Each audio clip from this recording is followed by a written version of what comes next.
Hello and welcome to my Floss Tube channel. I'm Jean Farish and I am here to talk with you today about cross stitch and cookies and just a whole assortment of things. So to start with, my tablecloth is finally hung. Now, many of you have been with me through the journey of unframing this precious tablecloth that I bought in England, probably stitched by an Italian girl, and but it had been damaged by water over the years, and I had to undo it and soak it and restretch it and reframe it, and it was very heavy because this is a large piece, and so I finally have it hung up in my dining room, and I'm just so glad to have that task completely done. The Christmas tree is up, but I haven't decorated the dining room yet, so hopefully next week I'll be able to show you just a little glimpse of just a little bit of decorating that I do. I don't do a whole lot in the dining room, but that will certainly add a festive sort of look to everything. And speaking of that, if you have not already found this, take a look at the Royal School of Needlework website. They have a wonderful Advent thing going on where they reveal a stitch each day. So it's obviously not too late to start. There's no cost to this. So you go back to December 1st and click on each one of the dates and see which stitch they featured that day. They have wonderful diagrams, videos. So just a good way to get kind of a glimpse of a nice assortment of stitches. And speaking of it not being too late, it's not too late to join the next Cosmo Floss Club. It's coming up beginning of next year, and I will put the details in the episode description with a link back to my my own personal web email address, so that you can let me know if you're interested in joining, making it as easy as possible for everybody, including myself. So I hope that you'll join with that. Also, if you're thinking about scissors for yourself or gifts for friends, it's also not too late to order them from my Etsy store. I am shipping every day. So, you know, unless you live a great distance away, you know, there's still a good chance that you'll get them in plenty of time. Now, a couple people asked about the difference between the rose gold and the gold. And so I just want to share with you a little comparison. Let's start with the traditional gold. Now, this is very much a yellow gold, and you can see again just how beautifully these are made. And then the rose gold definitely has a pinkish tint to it. So that gives you an idea of the two side by side, or point to point, as it may be. So the traditional yellow gold and the rose gold. And it's, you know, it's just a matter of personal preference, which type of gold that you like. So that's about it. I mean, there's no right or wrong answer to the question of which gold pair of scissors to buy. I mean, they're both gorgeous, and it's just a matter of your taste and, you know, which one you like best.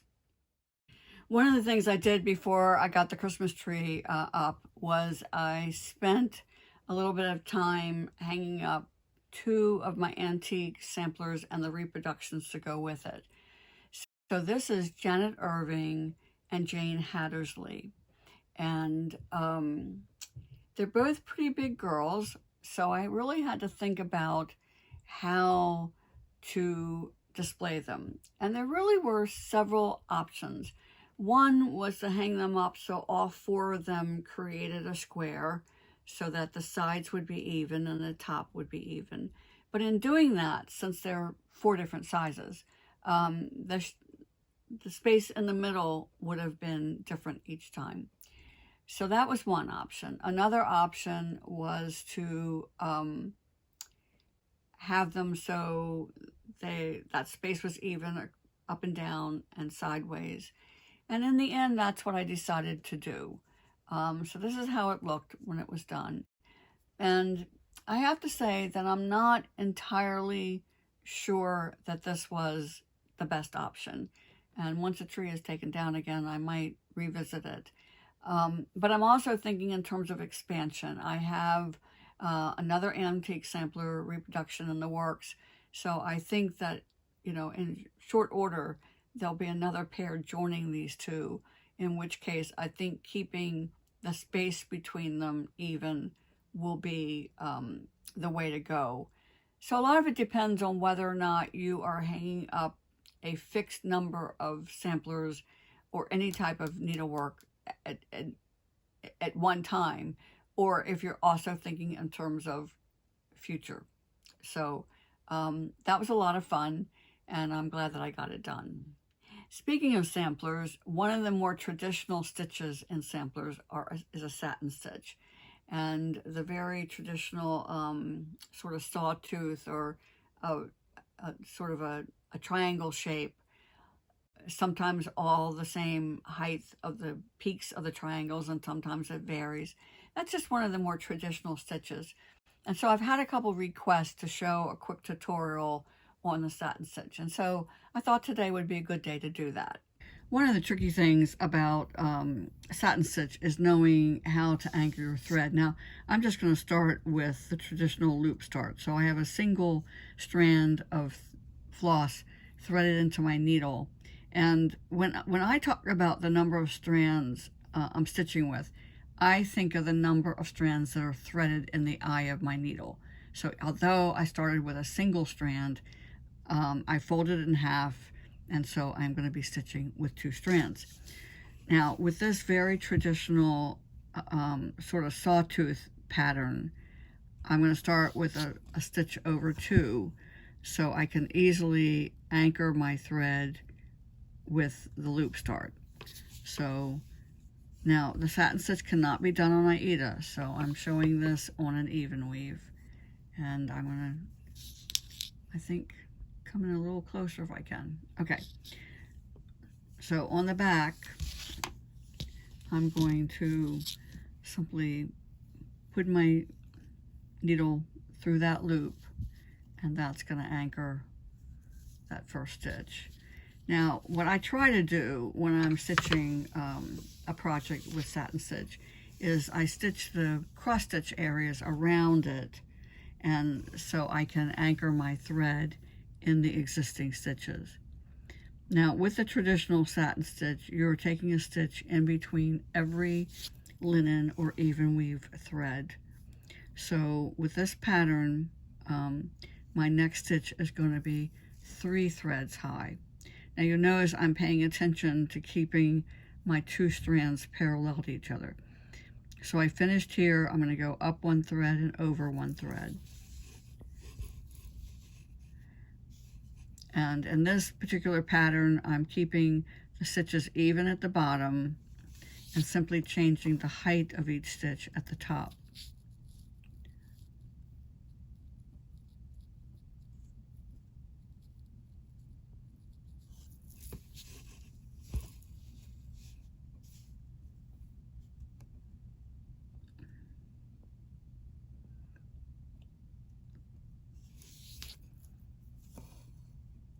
Now there are some teachers that suggest that when you're stitching with 2 strands, or when you want the look of 2 strands, to instead stitch with a single strand and take each stitch 2 times.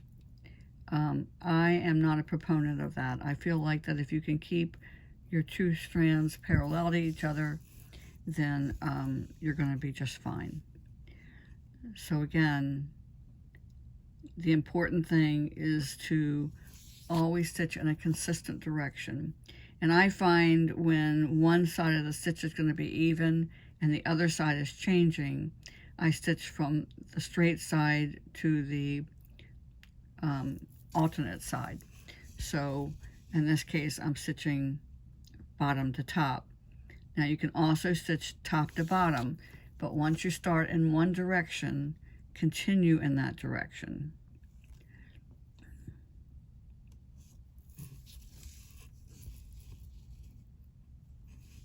Now at this point I've reached the height of my triangle, and so now each time I'm going to come over one and down one.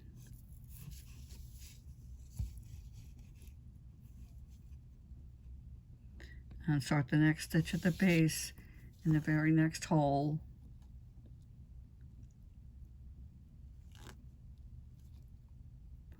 Go over one and down one.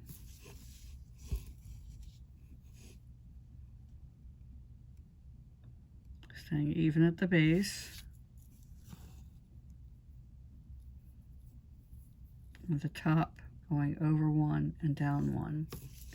And I very often count relative to that last stitch because it's very easy to misjudge where the next hole is. So if you find your last hole and go over one and down one, then you'll be fine. And then I'm just going to continue this pattern down to where I'm stitching over 2 threads, and then I'll start up again.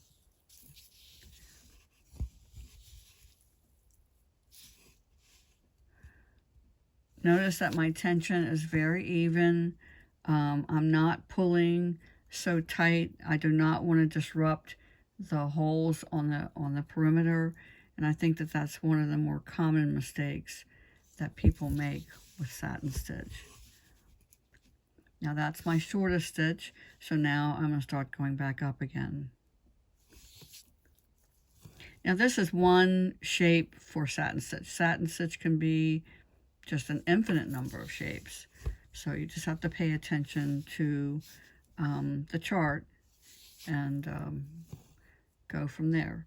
Now I want to get a little bit more stitch so I can show you one of the ways to end the satin stitch if you don't have, like I say, existing cross stitches around it where you can anchor the beginning and ending thread.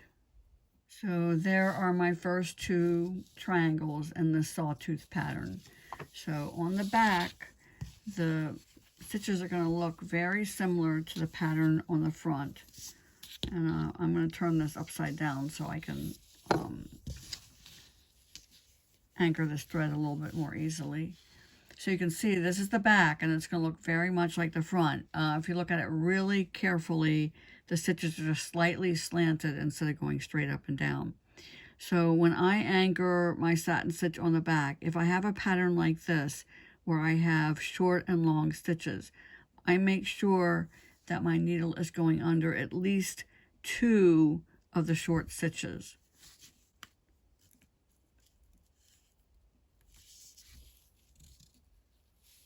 Just like that.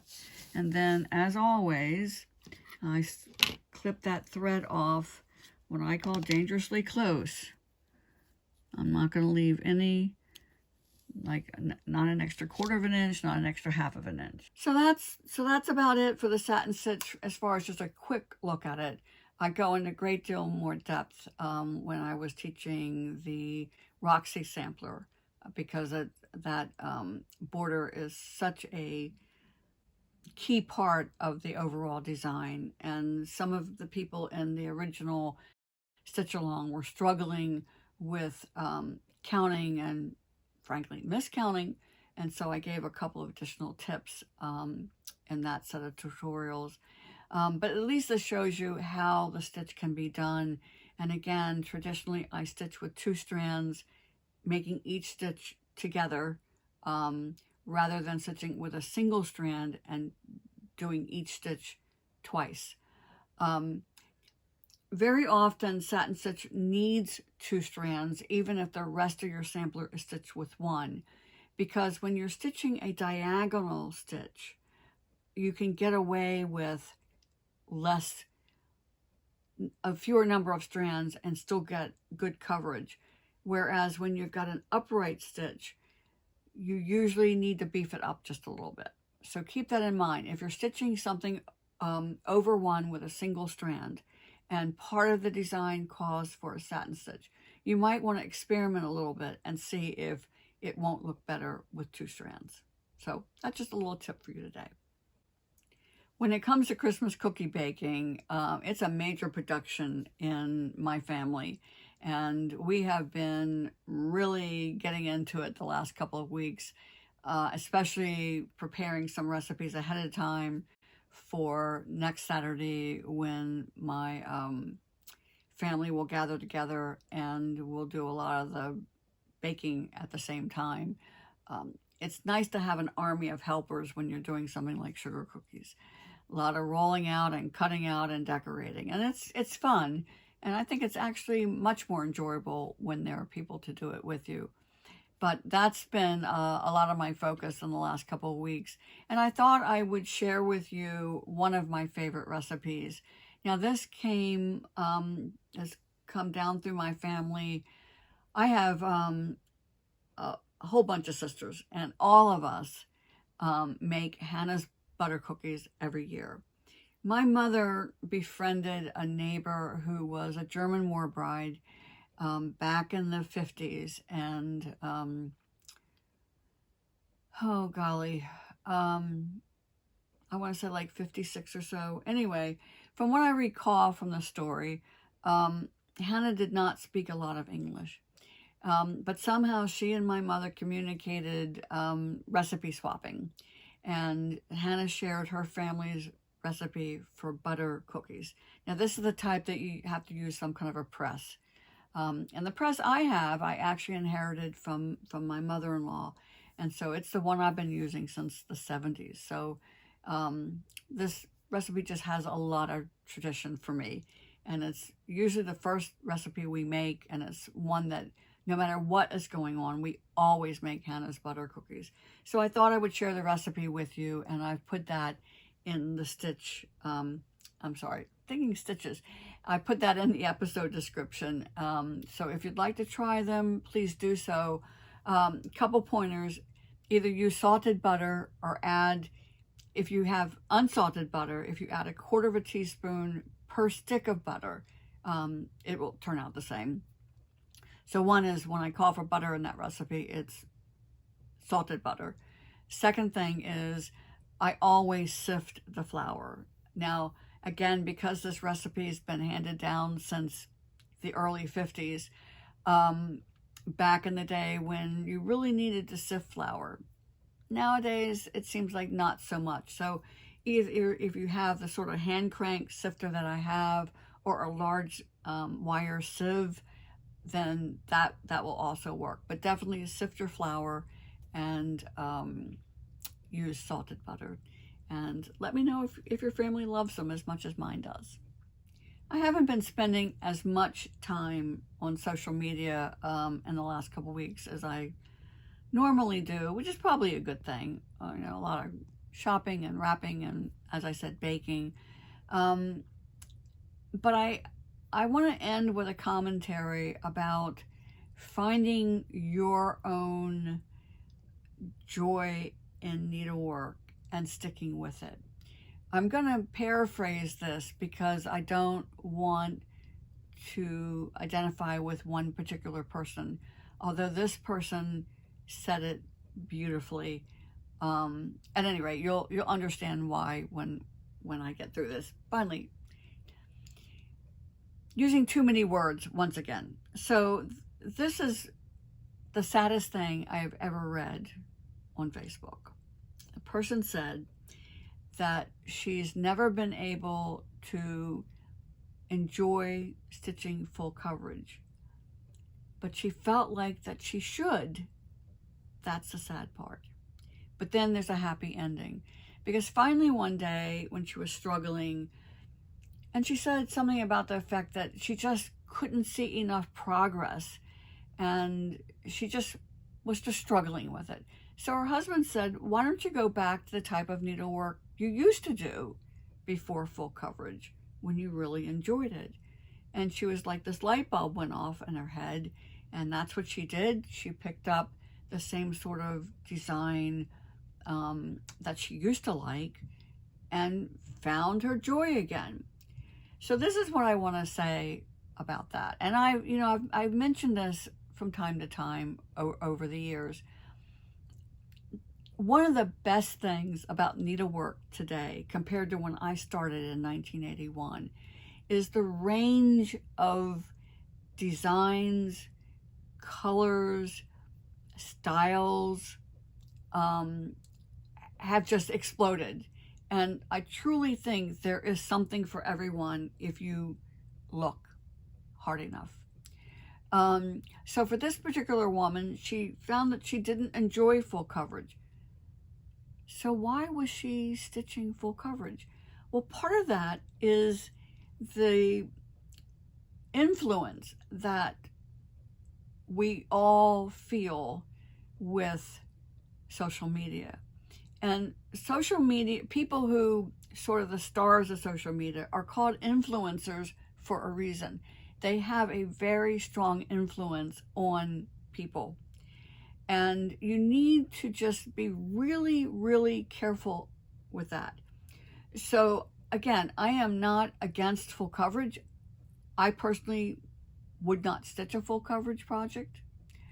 But that doesn't mean anybody who does and enjoys it is wrong.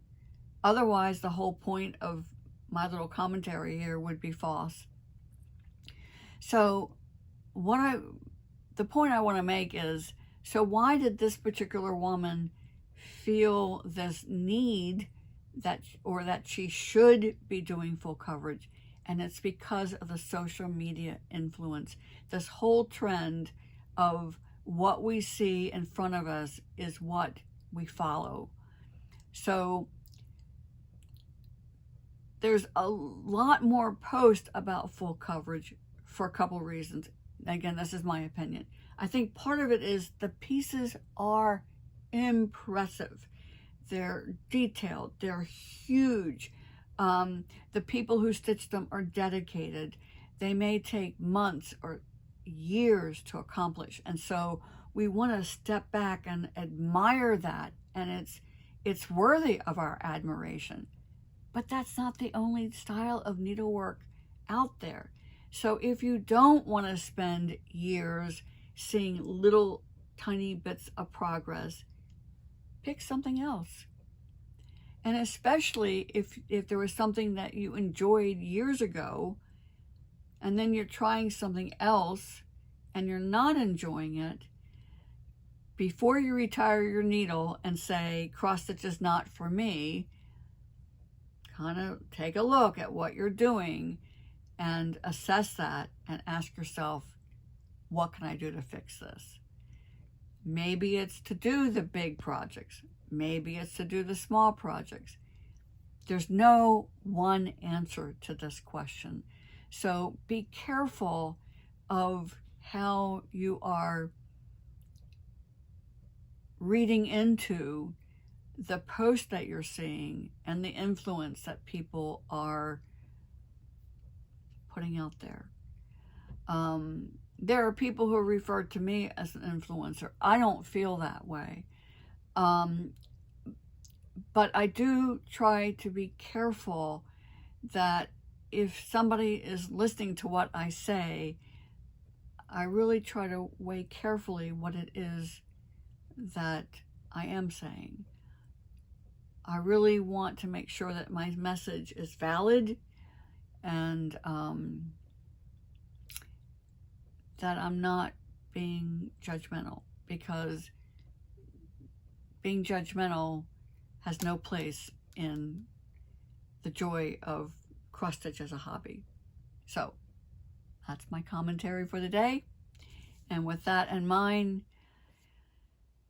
stitch happy, stay safe, and I'll see you next week.